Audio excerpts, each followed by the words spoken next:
I'm so happy that I knocked fear in the face and I said yes to this amazing opportunity. So, my name is Allison, and I'm a special needs mom who cannot work out of the house. When I was on TikTok, I saw a live video that was talking about a 2-hour workday and learning how to make daily pay. And I said, oh my God, I need to try this.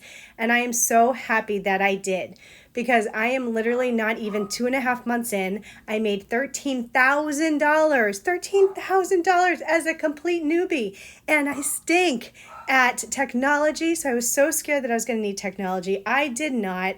So I'm just saying it has been such a dream come true. This community that we have got added into is absolute gold.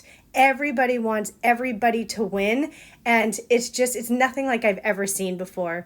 So I'm just so happy that I said yes to this, that I'm learning absolutely all the skills that I need. And I know when I look back at this a year from now, I'm going to be a part of that $1 million club. So it's amazing. Very, very amazing. I'm so happy I said yes.